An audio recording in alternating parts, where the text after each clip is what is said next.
Welcome to Alpha Kappa Psi's webinar titled Women in Business Leadership Positions. This webinar is part one in a three-part Women in Business Leadership series. Each is a part of the Leadership Development series. My name is Jason Pierce, and I serve AKPsi as the Director of Education. I will be your moderator. Before we begin, I would like to go over a few logistics regarding the audio and web-based features of today's program. In order to verify attendance, you should have linked to the GoToWebinar meeting room through the web link provided in your confirmation email. To access the PowerPoint handout, click the plus sign next to Handout on your screen, and then click the name of the handout to download the file. The program you are viewing right now will be advanced remotely. At the end of the program, I will explain how you can ask a question to our panelists. If you have a question throughout the program, feel free to type it into the questions box on your screen or tweet it using the hashtag AKPsiChat. Your questions will be asked at the end of the program. Be sure to check out our social media content. Portions of today's program will be tweeted using the hashtag AKPsiChat. You may also find some valuable resources on our AKPsi blog, the Facebook page, Instagram feed, LinkedIn page, Twitter feed, and our YouTube channel. This webinar has been organized to hear the personal story of a successful businesswoman, examine what it means to be a woman in the professional business field, and receive tips for success for entering the workforce, and finally, to summarize what it takes to be a successful female professional. Our webinar today is a part of an ongoing series of women in business leadership positions. The series will be conducted in an interview-type format. Eileen Howell is joining us today. Eileen is an initiate of the Delta Phi chapter at the University of Wisconsin Milwaukee and is a life member. She is the current Director of Tax for Powell Industries. So thank you for joining us, Eileen. And will you start off by giving us a little more in-depth personal story? Sure. Thank you very much, Jason. As he said, I'm the Director of Tax at Powell Industries, which is an international electric power equipment manufacturer headquartered in Houston, Texas. Prior to that, I spent about 6 years with Paradigm, which is an international oil and gas software company, starting off as their VP of Tax and moving into their CFO position. The majority of my career, though, over 22 years, was spent with Schlumberger, which is an international oilfield service company. And I held a number of different tax positions with them in the U.S., Singapore, and the U.K. Of course, I started off my tax career as a normal CPA does at a public accounting firm. Back then it was known as Arthur Young & Company. I believe today it's now called Ernst & Young. As Jason mentioned, I am a graduate of the University of Wisconsin Milwaukee, holding a Master in Tax. And I joined the Delta Phi chapter there in 1978, and very proud to say I became its first female chapter president. I was on the foundation board in 1987, and there I became its first female president. I was elected to the board of directors in 2001 and served as chairman of the board during 2005 and 2006. Unfortunately, I wasn't the first female chairman. I am a proud recipient of the Silver Distinguished Service Award, and at the convention in 2013, and I'm going to get choked up here, I was awarded the Gold Distinguished Service Award, the highest honor this fraternity can give to a member. And I think, Jason can correct me if I'm wrong, I'm only the third female to have received that award. I reside, as you might guess, in Texas with my husband, Scott. I love golf, can't play it for squat. Really enjoy college football, but most of all, my favorite is J.J. Watt. I'm looking forward to the marriage of my daughter next spring and the commercialization of my son's first interactive technology program. Well, great. Thank you so much. And I believe you have all of your facts right there, Eileen, so that's awesome. Phew. Yeah. And it sounds like you've had a wonderful career in business. So do you have any opening remarks before we begin with the interview? Yeah, I do. I was just going to say, if you could flip to the next slide there. This is a quote by Arianna Huffington of the Huffington Post. I find a lot of her articles quite insightful. And this particular quote, I think, is very relevant. In my career, most women I've associated with, including myself, have expressed the view espoused by Ms. Huffington. We consider ourselves to be viewed as too aggressive or too feminine, and both traits are mutually exclusive. And I mean, really, have we ever thought about man being too manly?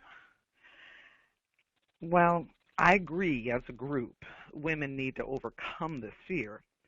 I believe that as individuals, we can demonstrate that we can be comfortable with both.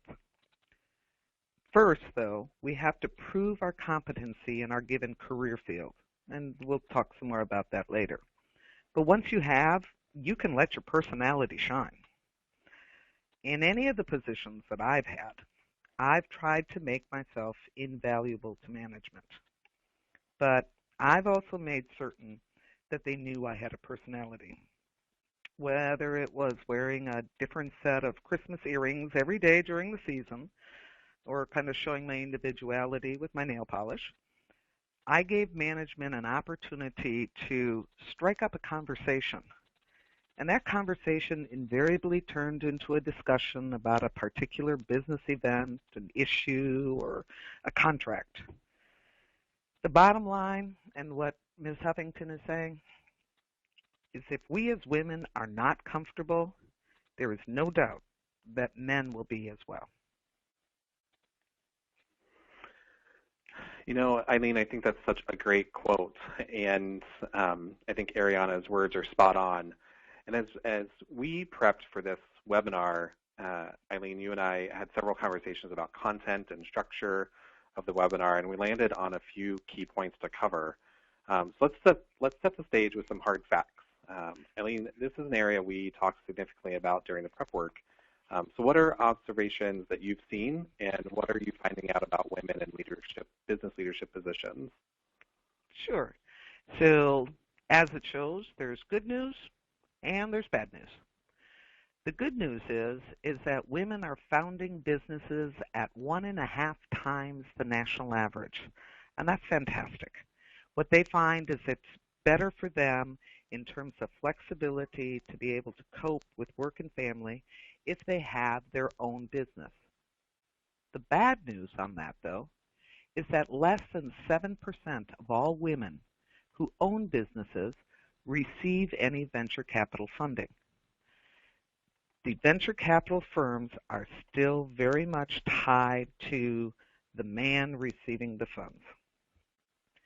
Now, good news, Fortune 1000 boards. We've increased our presence. We've made a huge crack in that glass ceiling. And we've increased our presence on the board by 21% since 2011. But let's look at it in absolute numbers. Even though it's an increase of 21%, females comprise less than 18% of all board members on the Fortune 1000 companies. Thing is, when you do have diverse leadership, when you do have women on the board, organizations outperform their competition. Those companies who dropped out of the Fortune 1000 in the recent years either had 0 or 1 token female board member.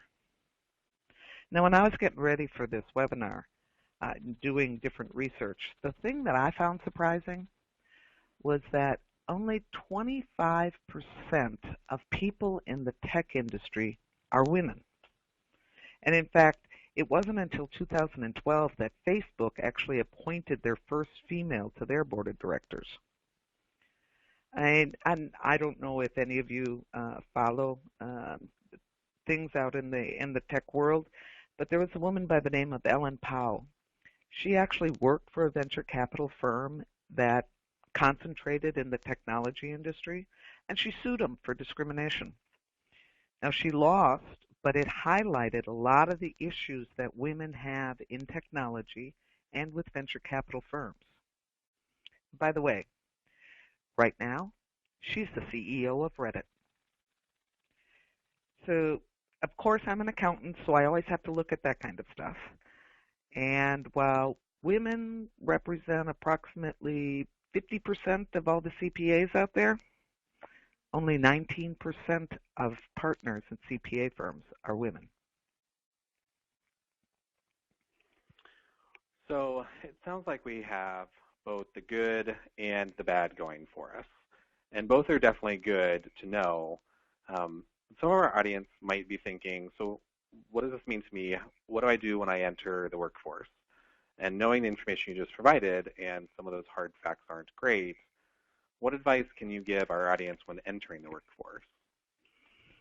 Well, there's a few different things I'd like to mention. If there's one thing that you take away from this discussion is words. Words have a big impact on how you are viewed. Now, as you put together your resume, you usually gather some reference letters, letters of recommendation.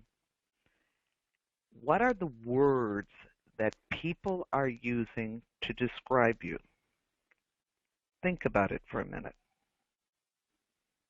What words do you use when you're on a job interview? Those words can create an unconscious bias and hold a female back when looking to enter into the workforce. Because studies have found that women are generally described in communal terms. She's hardworking. She's a team player. Oh, she is so easy to work with. Whereas men are generally described in more active terms. He is skillful. He has abilities. He's a leader. He's independent. He is a strategic thinker. All of these words, whether we want to or not, do have an impact with the person either reading or hearing them. One of the things that I always do, and I've been asked many times over the years, is to write a reference letter. I ask that person, what is it that you want me to emphasize? What is the strength that you feel would be an asset to the company? And assuming I agree with it, I am more than happy to make sure that that asset is described in the best possible way. Now, you also need to be resilient, especially in today's economy. You probably have gotten more than one, no, thank you very much, appreciate you interviewing, or you got nothing at all. But you should take each one of those rejections and use it as an opportunity to improve. I mean, look at it. What the job you were looking at, is it really right for you? Were you just going in there and applying because you wanted the job? Was it in the right industry for you? Is it where your passion lies? Whenever I interview people, one of the questions I like to ask is, what makes you want to get up in the morning? It's to understand what the passion is for that person. And you have to be able to express that. So you may be getting those no's because you're not letting them know what it is that makes you get up in the morning. Now, I have a friend, a very, very dear friend, but I'm going to call her Sally. She's been my friend for over 15 years. She was the daughter of a single mother, and at age 16, she began working as a maid in a motel. She graduated high school, got married, but she was unhappy. She looked at her life and said, you know, this isn't what I want to do for the rest of my life. There's got to be a way for me to do better. She ended up divorcing her husband, and she enrolled in college. Now, it was very difficult trying to go to college on a maid's salary, but she kept at it. And one time she was over at her neighborhood gas station and chatting with the gentleman that owned the gas station, and she was talking about, that it was tough. So he said to her that, look, you're going into university. You're trying to get an accounting degree. Well, I want you to do my accounting for me. And in return, I will fund your education. Well, as it turned out, he didn't own just a gas station. He owned a number of companies, and he was able to bring her in to those offices where she could get accounting experience. She graduated and started to work for Arthur Andersen. You might recognize the name of that company. Well, a recruiter one day told her that she had to come talk to someone, that there was a position that was perfect for her. So she decided to, and that position was a position I had open at Schlumberger. And that's where I met Sally, and we connected. We had common interests, common values, common drives in what we wanted to do with our career. 3 months after joining Schlumberger, Arthur Andersen happened to be in the news. And now today, 15 years later, Sally is the senior female tax person at Schlumberger. Being resilient and going for what you want, things can happen. You also need to have a willingness to step forward. You're coming in at an entry level. Nobody knows who you are or what you're capable of. So, if there's an opportunity, step forward, volunteer, because it's only going to lay the groundwork for future opportunities. I know when I was at Schlumberger, they were trying to do an ERP implementation, SAP, and they were looking at the different areas that needed to be worked on during that implementation. So they were looking for someone to work on the tax part of it. So I went to our director of tax and I said, I could be willing to do this, but if I do, what do I do afterwards? Because this is only going to be for a short period of time. And I told him what I would like to do, and that was to have an international assignment. And he told me, of course, he couldn't guarantee anything, but, maybe he might be able to do something. So what I was trying to get to was my dream job. Now, again, you've all been on interviews. One of the typical interview questions is, where do you want to be in 5 years from now? The reality is, you should know. Because the only way to get there is to know what the end game is. And then that defines the steps you need to take in order to achieve your goal. Now, as you know, as I've mentioned more than once, I'm an accountant, a CPA, and I started at a public accounting firm in order to get my CPA certification. But trust me, I had absolutely no desire to be a partner in a CPA firm. One of the reasons I joined Schlumberger was because of their international presence. My career goal, what my end game was to be the director of tax at a multinational, publicly traded company.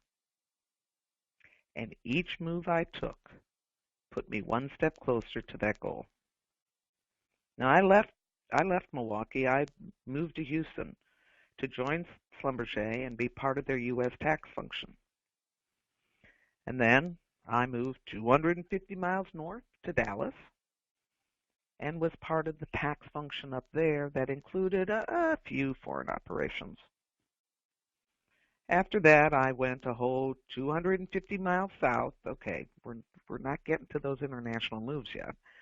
But what I was able to do was take up a position for one of our worldwide groups. And thinking about my goal, I told our director of tax that I wanted that international assignment located in a foreign country.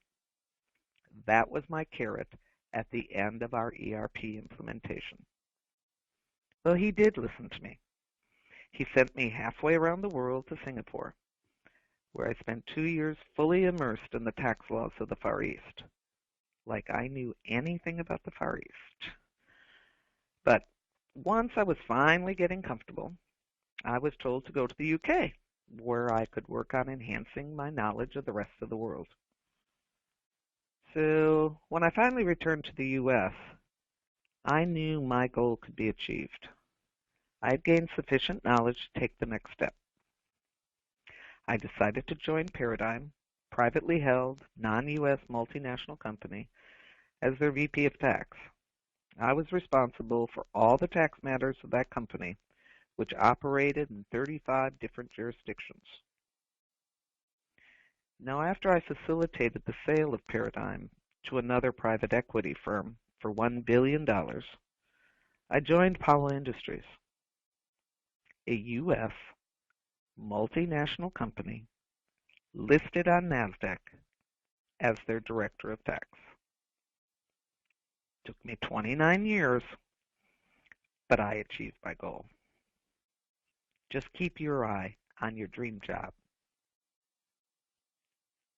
Lastly, stay connected. Just because you graduate and leave campus doesn't mean your entire network disappears.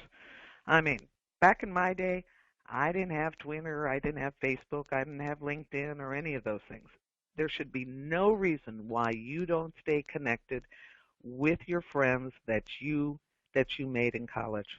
Those are going to be your long-term friends. They're going to be your colleagues in the business world. My daughter's godmother is a colleague. My husband is my brother. Those connections that you make in college are critical.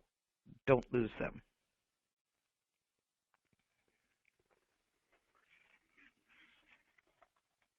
Well, Eileen, that's definitely an interesting story about how you connected all of those, so thank you so much.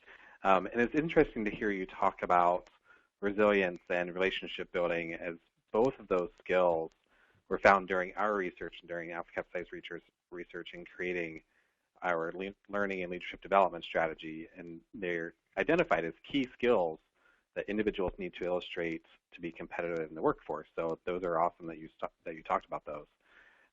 Speaking of which, before the webinar, I know that we talked briefly about what it does take for a woman to be successful, and you talked about the book Lean In, Women, Work, and the Will to Lead by Sheryl Sandberg. What can you tell us about the book and about Sheryl and their connection to our topic? Sure. I would highly recommend anyone reading the book by Sheryl Sandberg. It's a great read, and there's a number of different points that she makes, a lot of research that went into the book, and there's a few things I just want to touch base on that came from the book. One of those is self-confidence. Women tend not to have as much self-confidence as men. Women wait until they're 80% sure about something before they take the step. Men, they're going to step up when they're 30% confident. So who's the one that's going to be willing to take that stretch assignment, or who's going to be the one willing to volunteer? It's going to be the man, unless women take that and not keep needing that 80% security. Men attribute success to their innate abilities. Well, it's because, I'm a strategic thinker, and it's my ability to develop relationships. And failures to external factors. Well, the market this year just wasn't going well. Well, that company wasn't doing well, so couldn't, renew their contract with us. Where women, on the other hand, Credit to success due to hard work and the help of others. Well, it was a team effort. We all pitched in. We all got it done. And failures due to their innate skills. Well, I'm not a good leader. I wasn't thinking about the project the right way. Right? That needs to switch. You need to have self-confidence. It is just as much your innate ability to achieve as it is a man's. Success and being well-liked, as Adriana said, we think of it as mutually exclusive, but they need to go hand in hand. You need to give it your all, right? What are you holding back for?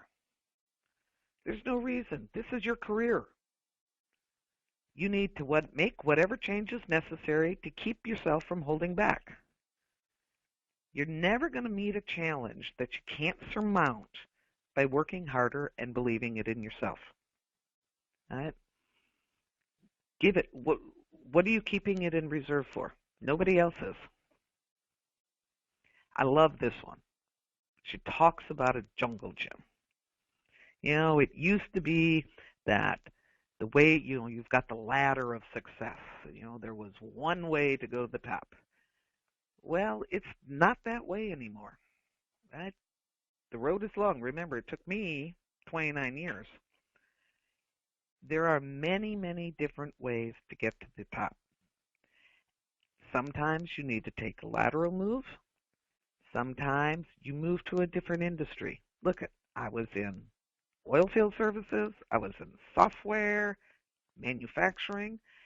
You need to look to see what the best path is for you. The thing is, once you succeed, you're in a better position to ask for what you need and to make changes that can benefit others. Make your partner your real partner. Assuming you can juggle it all, it's all going to work out as long as you have a good partner. Now, when I was in the midst of trying to sell Paradigm, I was the high school booster club treasurer and team mom for cross country and track. There were things I couldn't do, but I decided what was important. And what was important was to be involved with my children at that point in my life. My husband picked up the slack. I didn't have to worry about trying to clean a house or shop for groceries because I made sure that when it was my turn, I did it. We were equal partners. Now, there's going to be times, like in my life, when I had the two children, okay, so I went sideways. But you can still get to the top. One of the interesting facts that Cheryl brought up was that divorce is cut in half when women earn half the income and men do half the housework. Now, I think it's safe to say I wouldn't have married my husband, Scott, if we didn't think along the same lines regarding a marriage or have it being a partnership. And while I dragged my family around the world, my husband took a hiatus and was a stay-at-home dad. But he loved the opportunity to get close to the kids. And I'm still jealous because his golf game is way more better than mine. Lastly, she makes the point, what would you do if you were not afraid? Right? If you weren't afraid of anything, you'd pick jobs that were for your personal growth, especially if they made you afraid. Pick that one. It's critical to have access to those stretch assignments that target experiences necessary for advancement and also networking opportunities that help enhance your knowledge of the company and the business. I mean, if I was too afraid, I never would have moved overseas. But yet, I told myself I wasn't afraid. Now, like I said, I know nothing about electrical equipment when I joined Powell. Not a clue. I didn't know what a circuit breaker was. Well, okay, I do know the one in the garage. So I thought about it, and I thought, okay, who knows the business the best? That's right, your sales folks. So I began interacting with them, just chatting, saying hi. I okay, I put candy outside my door to try to lure them over. But let me tell you, they love talking about their contracts. And I got to learn the business through that interaction. And they enjoy it. You know, people love talking about what their passion is. I even had one of the sales guys stick up above my nameplate. It says High Priestess of Tax. So I figure, okay, the guys think I'm all right. Well, you know, I also began asking management ways that I could also understand the operations. And to be blunt, I said, would you mind if I sat in on the meeting? I'm just trying to, learn the business. Well, it wasn't that they didn't want me at the meeting. It just never occurred to them to invite me to it. Well, now I'm a standing member of our R&D steering committee, and every quarter I travel over to Canada and over to the UK for our operations review. So if you want to do something, find someone who can help you make it happen. Know what it is that you want. And don't be 80% sure, because done is better than perfect. High Priestess of Tax. I'm going to have to remember that one, Eileen. Absolutely. Absolutely. It's great. It's great. It's one of those things, like I was saying, with the earrings or the nail polish. It's things that get people to talk. Absolutely. That's great. That's great. Well, I didn't know much about Cheryl prior to our conversation, and so I decided to Google, just Cheryl Sandberg. And the first entry yesterday when I did this was a link to a CBS article titled, Cheryl Sandberg Writes About Losing Husband, Gratitude.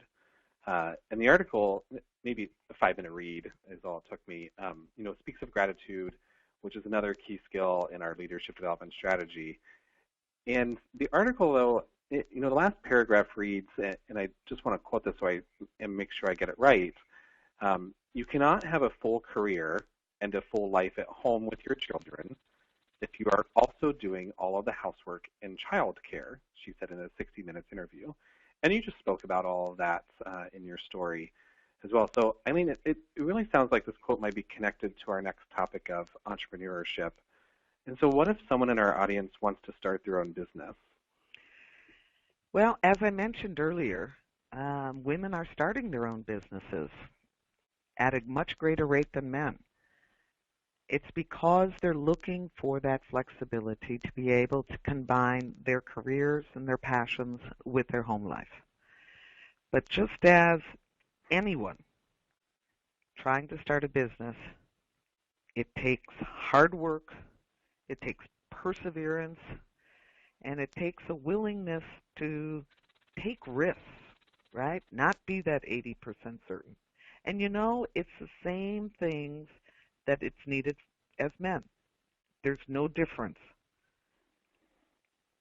You need to be willing to take some risks. I know I tend to be a control freak. I think it has to do with raising children. Where no, Donnie, don't touch that. Oh, don't put that in your mouth, honey. And we want to control. We want to keep things safe. We want to make sure that nothing fails. Well, if you have your own business, you have to be willing to take those risks in order to grow it. You need to surround yourself with good people, those people that are going to be your safety net so that you don't fail when you take those risks. And if you have a weakness, like, okay, I am not a salesman in any way, shape, or form, which is why I knew I'd never be a partner in a CPA firm, right? But If I was going to have my own business, I'd make sure I hired the best salesperson that I could find, because I'm going to find the people that are going to be able to support or be able to take care of my weaknesses and support my strengths. You're the one that's going to set the strategic direction, right? You've got the overall view of the company, right? They're the ones that are going to help you do it. They're going to be your base. Now, the traits that matter the most, again, according to various studies, leadership, which what we talked about, you have the strategic direction. The confidence, right? The same thing that Cheryl talked about. By the way, did I mention that Cheryl is that female board member for Facebook that came on board in 2012? I don't know if I mentioned that. Mm-hmm. Anyways, and communication. You know, the number one complaint of employees at most any company is the fact that top management does not communicate. There's not transparency. So those are the things that if you can exhibit those traits, you're going to be successful. Well, you know, at this point, I know it sounds like a broken record, but all the traits you just mentioned, leadership, confidence, communication, they're all key skills and competencies on which the fraternity is actually creating additional programming. So that's awesome. That's cool. You're talking about these too, yeah. So, Eileen, I know you've held various roles in each of the companies for whom you've worked, and you've been asked to serve in a lead capacity in the Middle East, the Far East, where women at times are not highly regarded. So knowing knowing that we are becoming a global community and really need to be able to work with people from all over the world, what's your advice on simply how can women lead? Sure. There's a few different thoughts I have on that. One of them is be assertive, not aggressive. You can be assertive, you can be calm, you can explain why. You don't have to be in someone's face. You can ask, crash the party, right? You can speak up. But you don't have to do it in a way that offends people. I mean, think of it. There's a lot of people in the world that you say, they're just too much in my face. You don't have to be that, right? You can lead by being assertive. No one that I've ever worked for will say that Eileen Howell is an aggressive person. I believe sugar works better than salt. I will always be willing to help someone, but I will make sure that I assert myself for the betterment of myself and my staff. Now, you've got to believe in your abilities as well. Right? I knew the knowledge I had gained by being overseas. I knew I had a good, solid international background. When I decided to go for the Powell position, I did my research, as everybody does, and I saw that they were a PwC client. Well, Paradigm was a PwC client, so I called up our tax partner and said, hey, who's the tax partner over there on the Powell account? Do you think you could talk to him and maybe put in a good word for me, because you know what I'm like in the tax arena? Well, he just kind of laughed, and he said, well, it just happens to be my client. And I said, really? I said, well, I have the ability to be able to do something good for that company. So he went and talked to the top management and pretty much slapped them upside the head and said, you were idiots if you didn't hire this woman. And they did. So you've got to believe in yourself in order to get to where you want to go.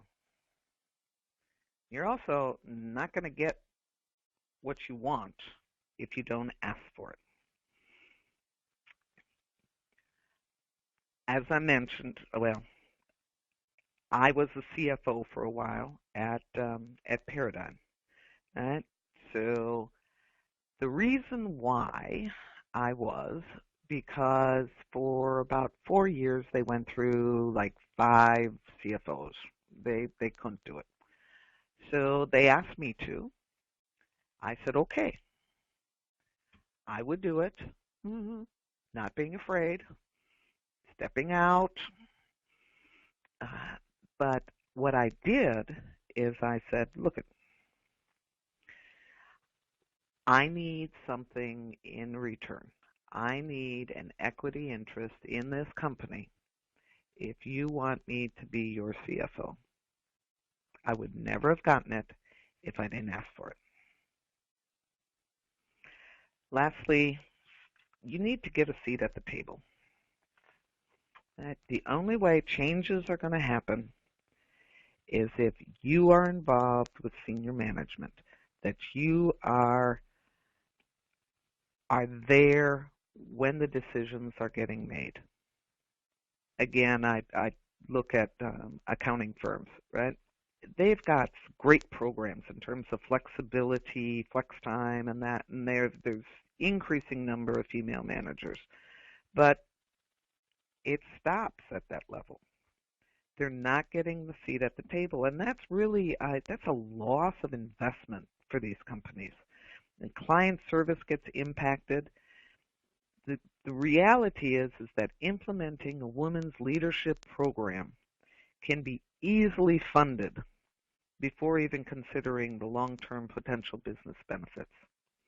They need to look to see what types of structural or organizational changes might be required in how firms conduct business. And unless you have a seat at the table, you're not going to be able to help implement those changes. Well, Eileen, this is such great advice. I think it's about that time where I just have one final question, and that is, do you have any final thoughts for us? Sure. Just happen to. Just happen to.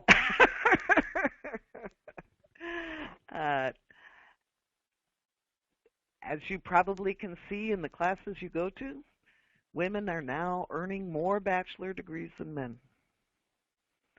They're taking more GMAT than men.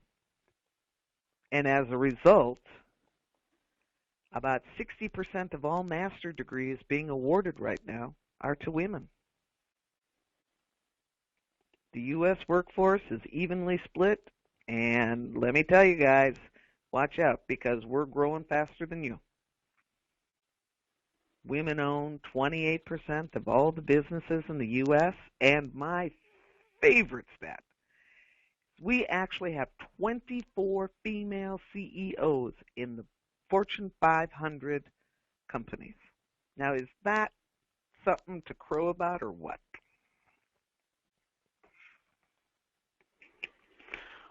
Well, those are great successes, so I'm very excited for all of those too, Eileen. As we talked about earlier, I think that last one is an amazing stat, so I hope it just keeps growing. Yo, so do I. So the next screen just simply provides a quick glance at the resources and citations that Eileen used and we discussed during the preparation for the webinar. You can also find them located on the handout of the PowerPoint slides. So I'm going to give just a brief moment for you to review the slide here. So as you do that, just know that each of the citations below is a link. It should be linkable on the PDF, but if it's not, Google works too.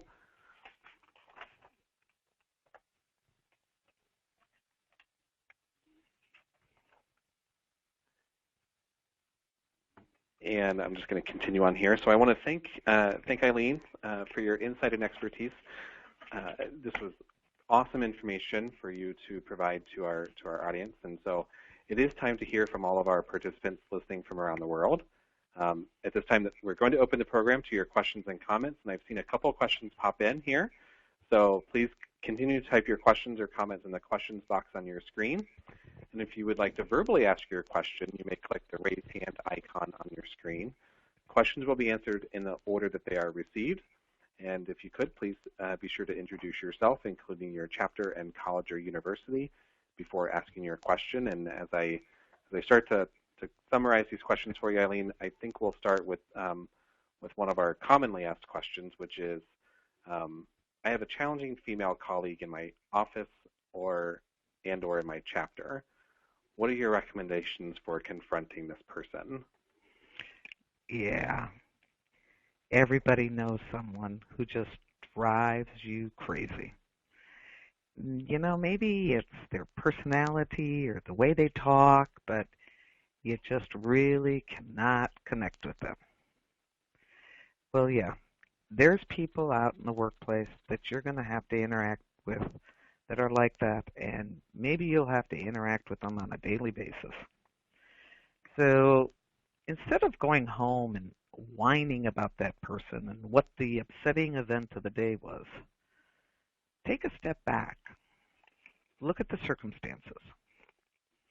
Because more than likely, that person's probably been employed at the company longer than you have. So what is it about this person what do they bring to the company? What makes them a valued employee? Is that something you could learn from them? So look at what the advantage would be in communicating with them.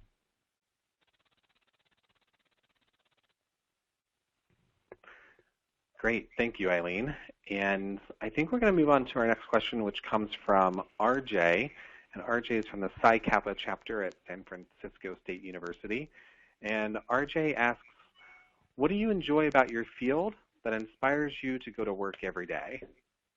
Oh, man. Great I wish question. we had another hour. Well, we have about 12 minutes. No, very good question, RJ. What do I love about my field is that it's not black and white. Tax is a multitude of different laws throughout all these different worlds, all these different countries, and learning what one country likes or what one country allows and another doesn't, and how can I take those laws and where my company is operating and be able to make the best benefit for the company. In the 2 years that I've been with Paradigm, excuse me, Freudian slip, with Powell, I've managed to get over $4 million in refund for them. So it's looking at it. What are they doing? Is there a better way to do it? It's what makes me get up in the morning. What's going to be the new thing? What's going to be that new contract? What's the new country? I love it. Great. Thank you. Well, our next question is from a chapter brother of RJ's. This comes from Eric also from Psi Kappa at the San Francisco State University. And this question is, was it difficult to handle work and family time and then also maintaining the determination to succeed while keeping a family together? I think it talks about how did you find balance? So how did I find balance? It's called Scott, my husband of 28 years. You know, we talked a little bit about finding that equal partner, and that's really, really critical, right? Because, I mean, he had his professional life as well, but we were able to bounce between, all right, and always know what was the important thing. Okay, yes, did I miss a few, teacher meetings? Sure. I traveled a lot, but I always made sure that if it was something that was important to my children, I was going to be there. Important to my husband, for that matter. Now, okay, he's Texas Tech, so, okay, maybe I could miss a Texas Tech game. He wouldn't get too upset with me. But I would also, when the kids went to bed, I'd also be working. I'd be working at home. I enjoy exercising. Well, okay, if I exercise at 5 o'clock in the morning, pretty much nobody at my house is awake, so I'm not going to be disturbing anyone, and it's my time. So you can make it work. Great, thank you. Our next question comes from Tiffany, and Tiffany says, how do you be assertive and go for it without coming off as a, quote, pushy, annoying woman? With a smile on your face. It's all in your tone and your attitude. What is it that you're trying to accomplish? Are you trying to learn something? Are you trying to tell someone that they're wrong? Right? What is it that you're trying to be assertive about? So if it's being assertive about trying to learn something, be honest and say, look, I'm not sure I understand this. I'd really like the opportunity to sit down together, or maybe I could sit in this meeting in order to be able to learn. Most people would love to be able to teach you things. If it's because you feel that there is something wrong and you want to correct something, be logical. State your premise, explain your reasoning behind it, and come to your conclusion. I've always been able to do that, and people are willing to listen as long as you're even-keeled. Great, thank you. It looks like RJ has a follow-up question here. So RJ's next question is, what distinguished yourself from the rest of the hiring pool that led to your success as a woman in your field? I use the right words. I believe in myself. I believe I know what my strengths are, and that is why I was hired. I was able to, of course, everybody and their brother does research on companies that they're going to go interview for, right? I made sure I understood that, but then I also tried to make sure that I could relate something, whether it was in their financial statements or in maybe one of their news articles or something that I could relate to and be able to relate an experience to that situation. Great. Looks like we have a great follow-up question here from Sierras. And Sierras is from the Psi Alpha chapter at Ferris State University. And the question is, when did you know what career path you wanted to take? Oh, my. Well, let me tell you, I'm a numbers nerd. So I knew I was going to be an accountant when I was in high school. Now, whether or not it was tax was another story.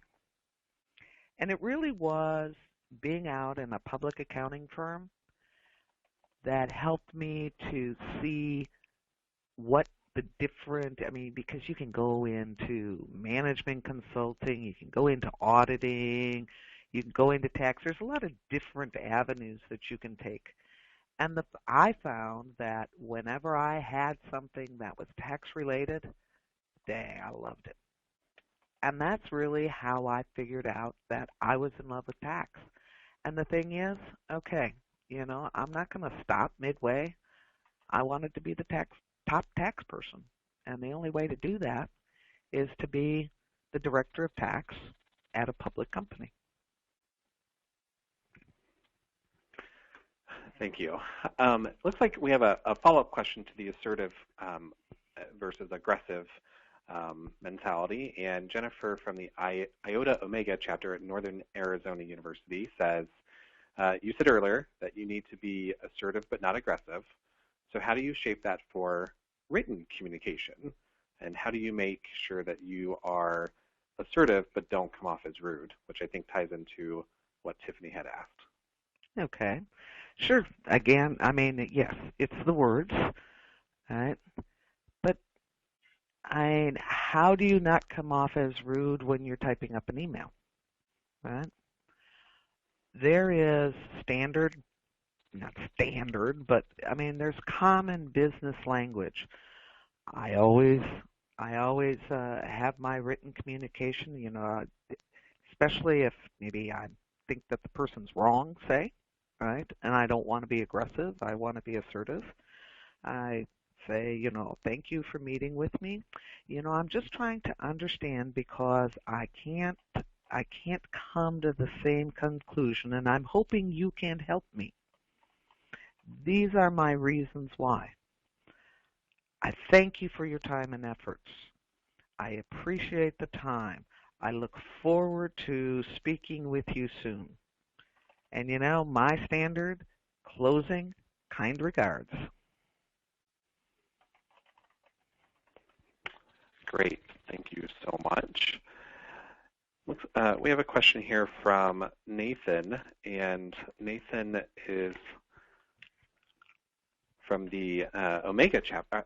From the Iota Omega chapter at Northern Arizona, and the question is: has there been a common trend amongst female CEOs that repeats? And I'm not sure if you'll be able to tell us that. It goes on, is there a specific personality trait or a specific physical feature that CEOs have followed, such as hairstyle or clothing? Not that I can't. Okay, so I can't say that direct. I could only look to what we were saying before in terms of leading, and that's that they're assertive, they believe in themselves, and that they gain the respect of their colleagues. Great, thank you. We have two final questions here. The first one is from Jennifer. Jennifer is at the Delta Phi chapter, University of Northern Colorado. And the question is, in your opinion, what is the next frontier for women in the business world? The next frontier. I want to have more than 50% of the CEOs in the businesses in the U.S. being run by women. Because let's face it, they're starting their own companies. Those companies are going to grow if they do it right. And they're going to be coming into the Fortune 1000. They're going to have more female board members. We're not going to be at less than 18%. We're going to be at 50%. And those 50% board members are going to make sure they have a female CEO. Great, thank you, thank you, thank you. And on to our final question here. And our final question is from Destiny, and Destiny is from the Psi Upsilon chapter at UC Merced. And the final question is, did you have a strong foundation of support during your endeavors, and did you ever feel like giving up? Oh, boy, you don't know how many times I wanted to give up, especially at Paradigm when we were trying to sell the company and we were working 20 hours a day. But I had my family, the support that and my friends, to be honest. I mean, there were times I had friends that they were sending food across to my family because, I wasn't home. But your family, those people that you are going to stay connected to once you leave school, they're going to be the ones that support you. By the way, the one lady that was always bringing food over to my family, she is a brother. But those between the family and your friends, they're going to carry you through. And you're going to do the same thing for them. Well, Eileen, thank you so much. That is all the time that we have for today, so I'm going to go ahead and wrap us up here. Thank you to all of our participants for those amazing questions. I think they were all great, so thank you so much. For any follow-up questions or conversation, Eileen's contact information is on the screen. I know she's open to any follow-up conversation. Feel free to connect with her on LinkedIn as well. So Again, I want to thank you for your insight and expertise here. Well, thanks for having me. Yeah, absolutely. It's been a delight, so thank you. And finally, any upcoming programs are listed on the AKSci.org website. If you have any suggestions for future topics, please contact the Director of Education at education@akpsi.org. And again, thank you to our panelist, Eileen, and thank all of you for joining.